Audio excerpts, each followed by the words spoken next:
Miryalaguda sub collector కార్యాలయంలో ఘనంగా 76వ గణతంత్ర దినోత్సవ వేడుకలు నిర్వహించారు. జాతీయ జెండా ఎగురవేసిన సబ్ కలెక్టర్ నారాయణ అమిత్ ఈ వేడుకల్లో పాల్గొన్న ఎమ్మెల్యే బత్తుల లక్ష్మారెడ్డి, అధికారులు, ప్రజా ప్రతినిధులు మరియు తదితరులు పాల్గొన్నారు.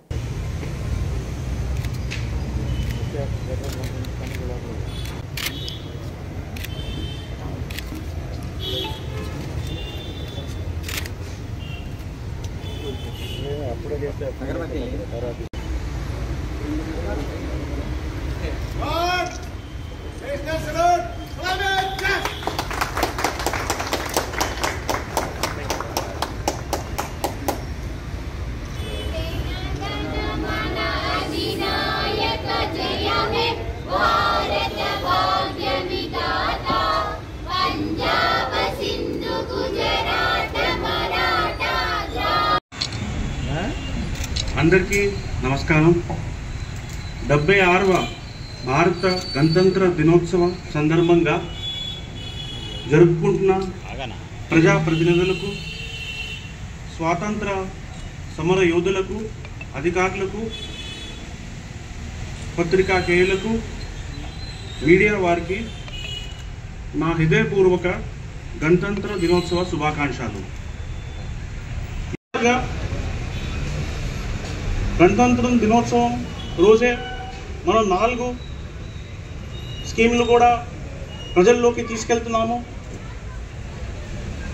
దీనికి సంబంధించి 21 నుంచి 24 వరకు మనందరూ కూడా ప్రజాపాలన గ్రామ సభలు కండక్ట్ చేశాము. ప్రతి ఊర్లో అప్లికేషన్స్ లిస్ట్ కూడా ప్రజల్లోకి తీసుకెళ్ళాము. దాంతో 4 మేజర్ స్కీమ్స్ ఏవైతే ఉన్నాయో, మనకి కొత్త రేషన్ కార్డులు కావచ్చు, ఇంద్రమ్మ ఇల్లు కావచ్చు, రైతు భరోసా కావచ్చు, ఆత్మీయ భరోసా కావచ్చు, ఈ 4 స్కీములు కూడా మన ప్రజల్లోకి సక్సెస్ఫుల్గా తీసుకెళ్ళడం జరిగింది. తెలంగాణ ప్రభుత్వం కూడా పేద ప్రజలకి అన్ని రకాలుగా సహాయం అందిస్తుంది. మన గృహ జ్యోతి స్కీమ్ కింద ప్రతి ఇంటికి 200 యూనిట్ ఫ్రీ కరెంట్ ఇవ్వడం జరుగుతుంది. ఫర్దర్గా మహాలక్ష్మి పథకం కింద ప్రతి మహిళకి ఆర్టీసీ బస్సులో ఉచిత ప్రమాణం ఇవ్వడం జరుగుతుంది. గ్యాస్ సిలిండర్ కూడా సబ్సిడీ ఇచ్చి పేద ప్రజలకి గ్యాస్ సిలిండర్ కొనుక్కోవడం కష్టం కాకుండా కూడా మంచి సబ్సిడైజ్ రేట్లో గ్యాస్ సిలిండర్ ఇవ్వడం జరుగుతుంది.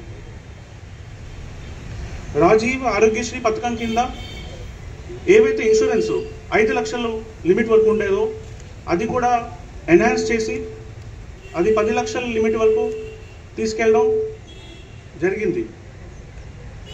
ఫర్దర్గా మన డివిజన్కి వస్తే మన రెవెన్యూ సిబ్బంది కావచ్చు, ఎంపీడీఓస్ కావచ్చు, పోలీస్ సిబ్బంది కావచ్చు, అన్ని అధికారులు కావచ్చు, డివిజన్లో ఉన్న వేరియస్ ఆఫీసర్స్ కావచ్చు, అన్నింటిలో కూడా రకరకాల స్కీమ్స్ ఏవైతే ఉన్నాయో మనం కూడా మన కృషితో, ప్రజల సహకారంతో, ప్రజాప్రతినిధులు మార్గదర్శనంతో కూడా మన ప్రజల్లోకి తీసుకెళ్ళగలుగుతున్నాము. దీని మీద కొన్ని మనం కీలక అంశాలు మాట్లాడుకుంటే,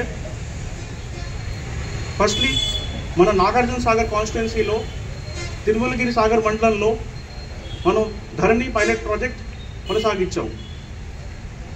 ఈ పైలట్ ప్రాజెక్ట్ ఉద్దేశం ఏంటంటే, ఎవరైతే భూమి దున్నుతున్నారో, ఎవరైతే పేద ప్రజలు భూమిలో ఉన్నారో వాళ్ళకే అన్ని బెనిఫిట్స్ అందాలి. ఫేక్ ఎంట్రీస్ వల్ల, ఇల్లీగల్ పాస్బుక్స్ వల్ల వాళ్ళు పేర్లు ఎక్కించుకుంటే అవన్నీ కూడా చెలవు. సో దాదాపు మనం 5,000 మంది శివాయి జమీదారులకి వాళ్ళ ఫీల్డ్ సర్వే కండక్ట్ చేసి, ఎంజాయ్మెంట్ సర్వే కండక్ట్ చేసి కూడా వాళ్ళ పేర్లు ఆన్లైన్ పోర్టల్లో ఎక్కించి వాళ్ళకి పాస్బుక్స్ ఇవ్వబోతున్నాం.